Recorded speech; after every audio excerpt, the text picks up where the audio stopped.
안녕하세요. 잇 바이블입니다. 우리 함께 묵상할 말씀 누가복음 7장 18절에서 35절까지의 말씀입니다. 함께 말씀 읽겠습니다. 요한의 제자들이 이 모든 일을 요한에게 알렸다. 요한은 자기 제자 가운데서 두 사람을 불러 주님께로 보내어 선생님이 오실 그분입니까? 그렇지 않으면 우리가 다른 분을 기다려야 합니까? 하고 물어보게 하였다.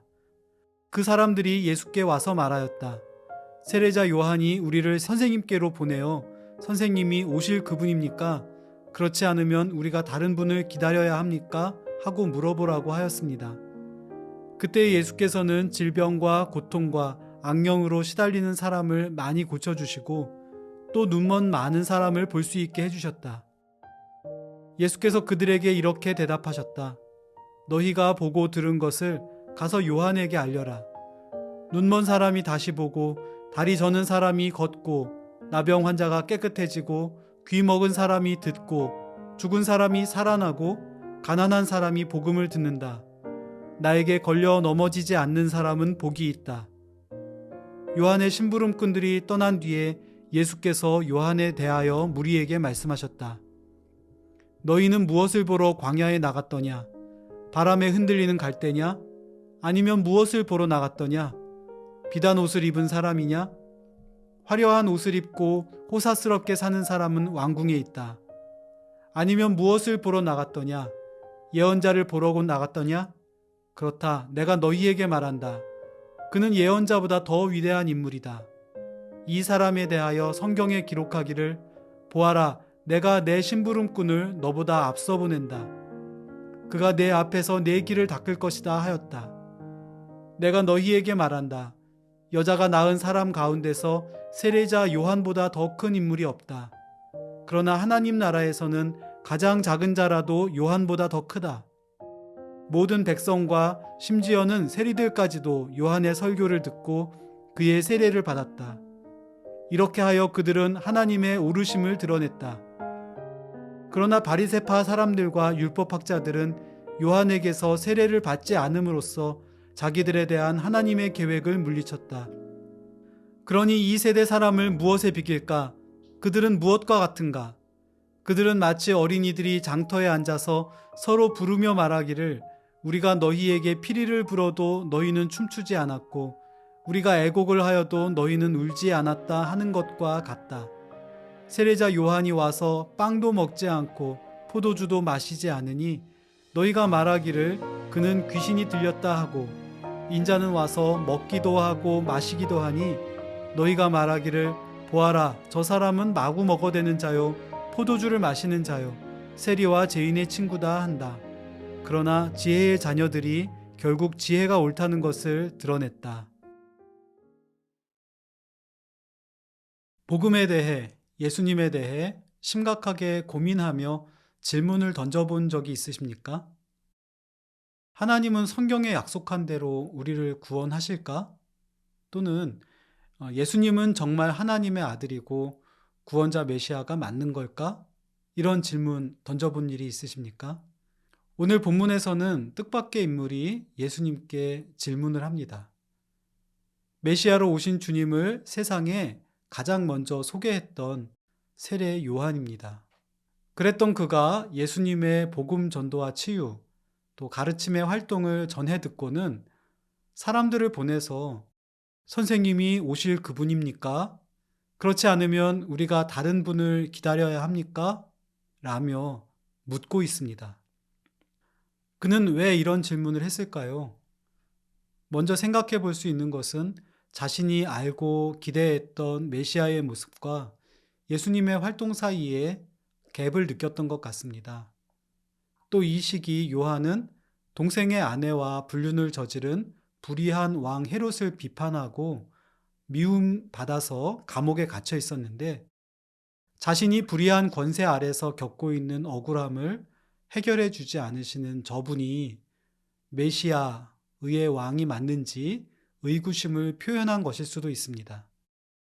따지고 보면 예수님께 기대를 접고 마음을 닫아버릴 수도 있는 상황입니다. 그러나 요한은 자신의 확신이 흔들리고 있는 상황을 정직하게 직시했고 예수님께서 메시아라는 신뢰 사이에서 내면의 씨름을 하며 그분의 말씀과 사역을 검토하는 작업을 수행합니다. 그리고 사람을 보내서 예수님께 질문합니다. 저는 이 질문을 보면서 한편으로는 믿음이 부족하다 이렇게 생각될 때도 있지만 또 다른 한편에서는 주님, 저의 믿음이 흔들립니다. 제가 겪는 현실 속에서 주님이 희미해 보입니다. 저를 좀 도와주십시오. 라고 말하는 것처럼 느껴지기도 합니다. 주님은 자신을 통해 이루어지고 있는 일이 무엇인지를 이사야 26장, 29장, 35장의 예언에 비추어서 답해 주십니다. 눈먼 사람이 다시 보고, 다리 저는 사람이 걷고, 나병 환자가 깨끗해지고, 귀 먹은 사람이 듣고, 죽은 사람이 살아나고, 가난한 사람이 복음을 듣는다. 바빌로니아에 멸망한 유대 이스라엘이 회복될 그날에 하나님의 메시아를 통해 일어날 것이라고 약속된 말씀들입니다. 요한이 기대했던 시간에 그가 생각했던 일들을 하시지는 않았지만 주님은 말씀에 약속된 것을 하나님의 계획과 그분의 시간에 이루고 계셨던 것입니다. 이와 같은 주님의 응답에 요한이 어떻게 반응했는지는 알 수 없습니다. 그러나 주님과 요한 사이의 대화의 과정은 우리의 믿음과 영적인 삶에 중요한 자극을 주는 것 같습니다. 주님과 복음에 대한 우리의 지식과 믿음에 오해나 한계가 있을 수 있습니다. 선지자였던 세례 요한도 성경을 연구하며 실천하기를 힘썼던 바리새인과 율법학자도 그랬습니다. 그때 정직하게 주님 앞에 나아가는 일이 중요합니다. 말씀 앞에서 씨름하며 주님 앞에 머물러 기도하고 묵상하며 신실한 신앙의 지도자와 또는 공동체와 함께 그분의 뜻이 무엇인지 분별하고 배우고 자라가는 일들을 멈추지 말아야 하겠습니다. 요한의 질문에 이어 주님의 가르침이 이어집니다. 메시아의 시대를 세상에 알린 선지자로서 세례 요한의 특별한 의미를 주님은 강조하십니다. 그러나 뒤이어 메시아 예수를 통해 하나님의 나라에 들어간 백성들에게 주어진 신분과 특권이 그보다 월등함을 선언하십니다. 평범한 백성들, 심지어 죄인이라고 손가락질 받았던 세리까지도 회개하며 주님 앞에 나아갈 때에는 하나님은 그분의 백성으로 받아주십니다. 놀라운 반전이 아닐 수 없습니다. 우리가 믿음으로 그리스도 안에서 얻게 된 선물의 가치는 우리의 생각보다 훨씬 큽니다. 세상은 몸이 성하지 못한 사람, 가난한 사람, 많이 못 배운 사람, 좋은 직장을 갖지 못한 사람, 이전에 잘못된 선택을 했던 사람을 열등한 사람, 죄인이라며 낙인을 찍고 배제합니다.